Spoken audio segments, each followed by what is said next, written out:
Today is December 14th of 21. Just wanted to document this real quick. These are all the palms that I got from Hutch off the Palm Talk forum. Mr. Hutch, thank you so very much. He messaged me and he said he was getting ready to move and he couldn't take these palms with him. So he asked if I would take them and give them a good home. So I very reluctantly, no, that's not true.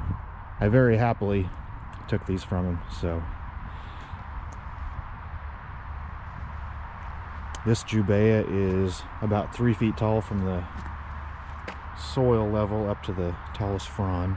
So that's bigger than my biggest jubea that I had prior to that. I think he made these, stuck 4 seedlings into one pot. So this is a quad. Got 4 trunks in there. There's a double. Actually a really cool looking double. I like the shape of the trunks coming out of there. They got a little kicked out lean to them. And then there's 4 of these little 1 gallon singles, as well as a really cool, I think that's an agave, variegated.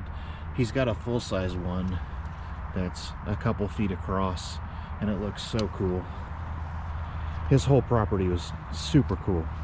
He's got he said about 30 Trachycarpus fortunei. He's got Butia eriospatha and Paraguayensis.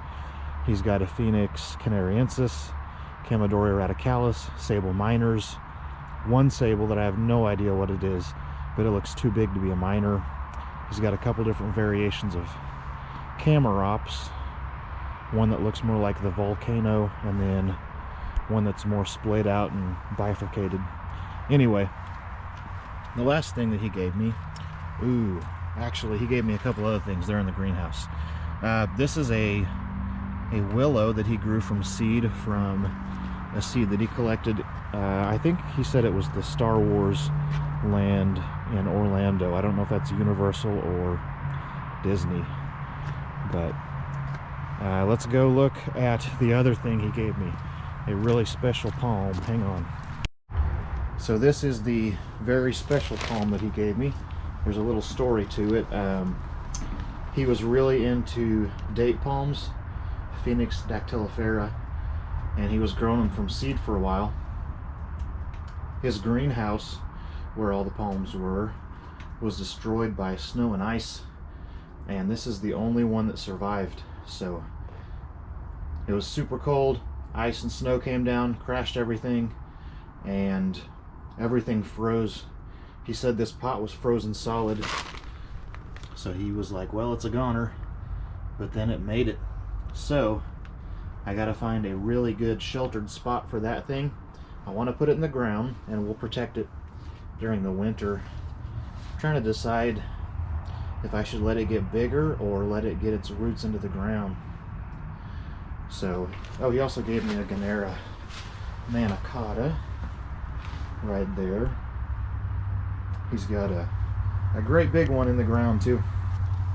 So all of these palms that were back over here, they need to be replanted, repotted. The roots are busting out at the bottom of the pots. I'm thinking about putting some directly into the ground, even though it is winter time. I mentioned that to him and he said, oh, don't do that, you know what you need to do. Well, why not put them into the ground? They're all Trachycarpus fortunei. They're not going to freeze. In fact, if I put them into the ground, I don't have to worry about the pots freezing solid and the roots freezing. Not that I would be worried about that anyway. It really doesn't get that cold here. But if I put them directly into the ground, they should stay warmer than being in pots, right? I think they should. I just love this jubea though. Really, really good looking. He's got some pretty good sized jubeas that are 4 and 5 feet tall. So someday, hopefully mine will look like his. And hopefully my property will look like his. He's got a ton of really tall Trachycarpus. 12, 15 feet tall. Just gorgeous. And they've all got big, fat trunks on them. Anyway, enough talking. This is supposed to be a quick video. Bye.